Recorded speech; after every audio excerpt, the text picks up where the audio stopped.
नमस्कार दोस्तों, मैं किरण। मेरे YouTube चैनल किरण's किचन गार्डन में आपका बहुत बहुत स्वागत है। अभिनंदन। विंटर सीजन की सब्जियां छत पर लगनी शुरू हो चुकी हैं और साथ ही बारिश की सब्जियां भी छत पर मौजूद हैं, जिनसे बहुत ही अच्छी हार्वेस्टिंग मिल रही है। तो नई और पुरानी दोनों सब्जियां गार्डन में मौजूद हैं अभी, जिनसे बहुत ही अच्छी हार्वेस्टिंग चल रही है। कुछ सब्जियों को मैंने अगस्त और सितंबर के महीने में लगाया था, उनसे पहली हार्वेस्टिंग आज लूँगी। तो सभी तरह की सब्जियां मौजूद हैं, तो बहुत सारे बर्तन में लेकर आ गई हूँ छत पर और आज मैं आप सबों से हार्वेस्टिंग शेयर कर रही हूँ। साथ में अच्छी हार्वेस्टिंग के लिए मुख्य 5 बातों का ध्यान रखना होता है, जो मैं आप सबों से आज शेयर करूँगी। तो देखिए, यहाँ मैंने खीरे लगा रखे हैं और ये दूसरी बार के लगे हुए खीरे हैं और इसके रिजल्ट आ गए हैं और बहुत ही अच्छे इसके रिजल्ट आए हैं। मैंने हाथों में ले रखा है, आप इसकी साइज़ देख सकते हो, कितने बड़े साइज़ के खीरे गार्डन में लग रहे हैं। तो दोस्तों, 2 बार मैंने खीरे लगाए थे, तो दोनों पौधों से आज मैं हार्वेस्टिंग शेयर करूंगी। और यहाँ लगा रखी है मैंने तोरी के पौधे।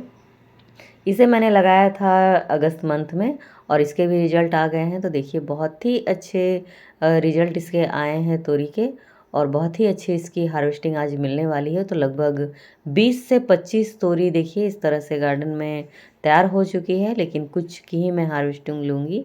तो बहुत ही अच्छे इसके रिजल्ट आए हैं। छत के गार्डन से भी बहुत ही अच्छी हार्वेस्टिंग मुझे मिल जाती है। मैं हर सीज़न में अपने छत के गार्डन से ही बहुत अच्छी हार्वेस्टिंग ले लेती हूँ। दोस्तों, हर सब्जियों के पौधों से मुझे बहुत ही अच्छे रिजल्ट मिलते हैं। सिर्फ बेल वाली सब्जियों से नहीं, पौध वाली सब्जियाँ हो या फिर कंद वाली सब्जियाँ हो या फिर पत्तेदार सब्जियाँ हो, सभी से मुझे रिजल्ट बहुत ही अच्छे मिलते हैं। तो अच्छे रिजल्ट के लिए कई बातों का ख्याल रखना होता है, उसके बाद इस तरह के रिजल्ट मिलते हैं। और बिल्कुल खेतों जैसी सब्जियाँ मैं हर सीज़न में तोड़ती हूँ और आप सबों से शेयर भी करती हूँ। तो खेतों जैसी सब्जियाँ तोड़ने के लिए आपको मुख्य 5 बातों का ख्याल रखना होगा, तभी आपको इस तरह के रिजल्ट मिलेंगे। तो चलिए, आज आप सबों से शेयर करूँगी कि मैं किन मुख्य 5 बातों का ख्याल रखती हूँ अच्छे रिजल्ट के लिए। अच्छे रिजल्ट के लिए पहली और सबसे मुख्य बात होती है मिट्टी तैयार करना। दोस्तों, मिट्टी पेड़ पौधों की आत्मा होती है, इससे हमें पोषक तत्वों से भरपूर बनाना होता है, तभी गार्डन में अच्छे रिजल्ट देखने को मिलते हैं। मिट्टी बनाते समय मिट्टी अच्छी तैयार होती है, तो बाद में खाद पर खर्च भी कम होते हैं। इसलिए आप जो भी मिट्टी ग्रो बैग्स या कंटेनर में इस्तेमाल कर रहे हो, चाहे वह मिट्टी नई हो या फिर पुरानी हो, उसे पोषक तत्वों से भरपूर बनाइए, उसके बाद ही ग्रो बैग्स में इस्तेमाल कीजिए। मिट्टी अगर नहीं है तो 30% के करीब खाद डालिए और अगर पुरानी है तो 40 से 50% के करीब खाद डालिए। मिट्टी में नाइट्रोजन युक्त खाद जो है वो भरपूर मात्रा में होनी चाहिए। साथ ही मिट्टी में 17 तरह के पोषक तत्व पाए जाते हैं, जो हमें इसमें मिलानी होती है। कार्बनिक खाद भी डालिए, कैल्शियम युक्त खाद भी डालिए, सभी को मिलाकर एक अच्छी मिट्टी तैयार कीजिए और तभी आपको गार्डन से अच्छे रिजल्ट देखने को मिलेंगे।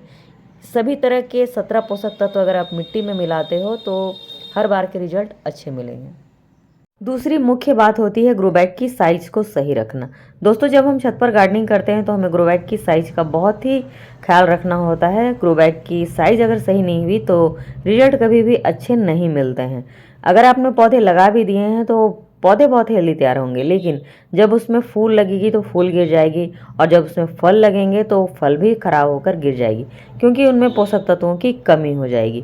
तो अच्छे रिजल्ट के लिए ग्रो बैग की साइज सही रखिए, रिजल्ट अच्छे मिलेंगे। बेल वाली सब्जियां जो होती हैं हेवी फीडर होती हैं और उन्हें मिट्टी भी बहुत अधिक चाहिए होती है। बेल वाली सब्जियों की जड़ें जो होती हैं, उनकी जड़ें बहुत ही ज़्यादा फैलती हैं और जिनकी जड़ें जितना मिट्टी में फैलती हैं, उनकी बेलें जो हैं ऊपर विस्तृत फैलती हैं, स्वस्थ तैयार होती हैं। और अगर पौधे स्वस्थ तैयार हुए तो फल और फूल भी बहुत अच्छी मात्रा में लगते हैं। तो बेल वाली सब्जियों के लिए हमेशा 18 बाई 18 के ग्रो बैग या फिर उससे बड़े ग्रो बैग का ही इस्तेमाल कीजिए। मैंने इस तोरी के पौधों को 18 बाई 18 के ग्रो बैग में लगा रखा है और जितनी भी मैं बेल वर्गीय सब्जियां लगाती हूं उन्हें 18 बाई 18 के ग्रो बैग्स में ही लगाती हूं।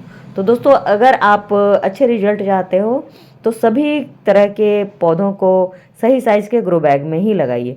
पौध वाली सब्जियों के लिए 12 इंच के गहरे ग्रो बैग के कंटेनर या फिर ग्रो बैग्स का इस्तेमाल करें। कंद वाली सब्जियों के लिए भी 12 इंच के गहरे कंटेनर या पॉट का इस्तेमाल करें। पत्तेदार सब्जियों के लिए 6 इंच के गहरे कंटेनर या फिर ग्रो बैग्स का इस्तेमाल करें और पत्तेदार सब्जियों के लिए हमेशा चौड़ी मुंह के जो ग्रो बैग्स होते हैं उसका इस्तेमाल कीजिए। तो दोस्तों, सही साइज के ग्रो बैग्स देने से हर तरह की सब्जियां गार्डन में बहुत ही अच्छी होती हैं और रिजल्ट कुछ इस प्रकार से देखने को मिलते हैं। तो ग्रो बैग की साइज़ बहुत मायने रखती है, तो ग्रो बैग की साइज़ सही रखिए, रिजल्ट आपको हमेशा अच्छे मिलेंगे। यहाँ मैंने करेले के पौध लगा रखी है जो बारिश की लगी हुई है और बहुत ही अच्छी इसकी फ्रूटिंग चल रही है। करेले बहुत ही लंबे समय तक हार्वेस्टिंग देते हैं, तो 2 से 3 हार्वेस्टिंग इसकी हो चुकी है। उसके बावजूद अभी भी इसमें करेले बहुत अच्छी मात्रा में निकल रहे हैं। छोटे साइज़ के होने के बावजूद इसमें बहुत अधिक मात्रा में करेले जो हैं तैयार हैं। तो आज लगभग 1 केजी के करीब मैं करेले यहाँ से तोड़ लूँगी। तो बहुत अच्छी हार्वेस्टिंग इसकी निकल रही है। तो दोस्तों, अच्छी हार्वेस्टिंग के लिए तीसरी मुख्य बात होती है बीज। तो दोस्तों, अच्छे रिजल्ट के लिए बीज भी हमें अच्छे चाहिए होते हैं। देखिए, हम जब छत पर कंटेनर गार्डनिंग करते हैं तो हमारे पास बहुत ही कम स्पेस होती है और उस स्पेस में हम बहुत ही कम पौधे लगाते हैं और उन्हीं कम पौधों से हमें रिजल्ट भी बहुत ही अच्छे चाहिए होते हैं। तो अगर आप कम स्पेस में अच्छे रिजल्ट चाहिए तो बीज भी आपको अच्छी लेनी होगी।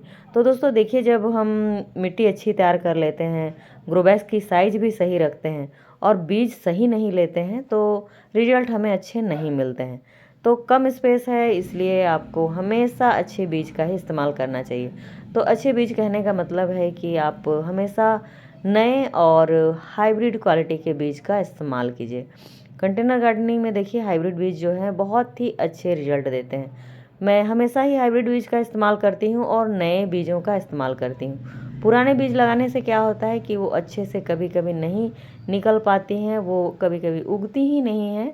तो पुराने बीजों का इस्तेमाल मत कीजिए, हमेशा नए बीज ही लगाइए। यहाँ मैंने खीरे के पौधे लगा रखे हैं, जिसे जुलाई के लास्ट वीक में लगाया था और 1 मंथ से मैं इसकी हार्वेस्टिंग ले रही हूँ। बहुत ही अच्छी हार्वेस्टिंग इसकी निकल रही है और आज भी लगभग 10 की संख्या में खीरे तैयार हैं तोड़ने के लिए। तो दोस्तों, अच्छे रिजल्ट के लिए, अच्छी हार्वेस्टिंग के लिए चौथी महत्वपूर्ण बात है पौधों को लगाने के बाद सही समय पर उनमें खाद डालना। जब पौधे 15 से 20 दिनों के हो जाते हैं तो आपको उनमें उनकी अच्छी ग्रोथ के लिए नाइट्रोजन युक्त खाद डालनी पड़ती है। पौधे जब 45 दिनों के हो जाते हैं तब फूल और फल बनने लगते हैं। उस समय आपको फलों की अच्छी ग्रोथ के लिए पोटेशियम युक्त खाद डालनी पड़ती है और पोषक तत्वों से भरपूर एक खाद बनाकर उनमें डालनी पड़ती है, तभी फलों की ग्रोथ बहुत ही अच्छी रहती है।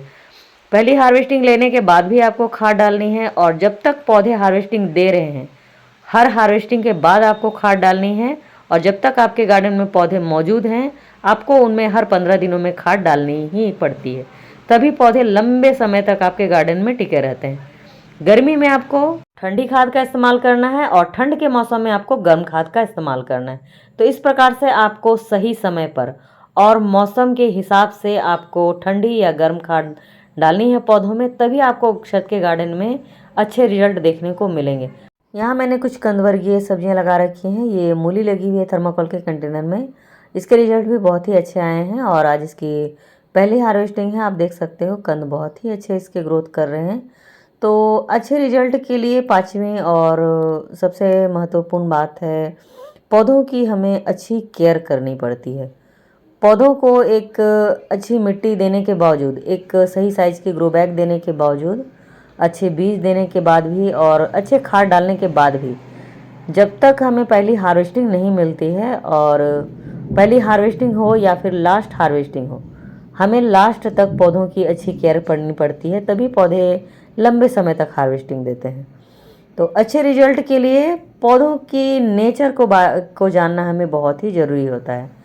उसकी हिसाब से हमें उसकी केयर करनी पड़ती है। पौधों को लगाने से लेकर बड़े होने तक, फूल लगने से लेकर फल लगने तक और लास्ट हार्वेस्टिंग तक हमें उसकी अच्छी केयर करनी पड़ती है, तब जाकर गार्डन में बहुत ही अच्छे रिजल्ट मिलते हैं। किसी पौधे को लगाने के लिए उसके बारे में जानकारी होनी बहुत ही ज़रूरी है। तो उस पौधे को कितना धूप चाहिए, कितना पानी चाहिए और पानी कम ना हो, कब पानी ज़्यादा ना हो, सही पर समय पर खाद देना, मौसम के हिसाब से गर्म खाद देना, ठंडी खाद का इस्तेमाल करना, और पौधे में कौन कौन सी बीमारियां लगती हैं और कौन कौन से कीड़े लगते हैं, इसकी जानकारी भी होनी बहुत ज़रूरी है। और उसी हिसाब से कीड़ों से बचाव करना है, बीमारियों का इलाज करना है, समय समय पर कीटनाशक का छिड़काव करना है। आप नीम ऑयल का छिड़काव कर सकते हो, घरेलू कीटनाशक का भी इस्तेमाल कर सकते हो। पौधों को एक समय के बाद सहारे की ज़रूरत भी पड़ती है। बेल वाली सब्जियों को मजान की ज़रूरत पड़ती है और पौध वाली सब्जियों को डंडे का सहारा देना पड़ता है, नहीं तो वो मिट्टी में सटकर उसके फल खराब हो जाते हैं।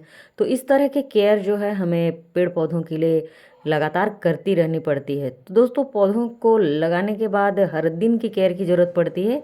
जब तक वो हमारे गार्डन में रहते हैं तब तक उसकी एक अच्छी केयर की जाती है, तभी पौधे जो है से अच्छे रिजल्ट मिलते हैं, उससे अच्छी हार्वेस्टिंग मिलती है और पौधे जो है लंबे समय तक हमारे गार्डन में बने रहते हैं। तो देखिए, आज की हार्वेस्टिंग बहुत ही अच्छी रही और इतनी सारी सब्जियां जो हैं मैंने अपने गार्डन से तोड़ी है, जो पूरी तरह से ऑर्गेनिक हैं। तो दोस्तों, मैं पूरी तरह से ऑर्गेनिक गार्डनिंग करती हूँ और हर सीजन में इसी प्रकार से ढेरों सब्जियां अपने छत पर से ऑर्गेनिक तरीके से ही उगा लेती हूँ और खेतों जैसी सब्जियां निकलती हैं ऑर्गेनिक तरीके से भी। तो दोस्तों, मुख्य 5 बातों का ख्याल रखना होता है, उसके बाद आपके गार्डन से भी इसी प्रकार के अच्छे रिजल्ट देखने को मिलेंगे। तो 5 बातों का ख्याल रखिए और विंटर सीजन की सब्जियां लगाइए, आपके गार्डन में भी इसी प्रकार के रिजल्ट जो हैं देखने को मिलेंगे। तो आगे की वीडियो में बहुत कुछ शेयर करना है, तो आज की वीडियो में बस इतना ही। वीडियो अच्छी लगी हो तो लाइक करें, सब्सक्राइब करें, कमेंट भी करें। मिलते हैं नेक्स्ट वीडियो में, तब तक के लिए नमस्कार।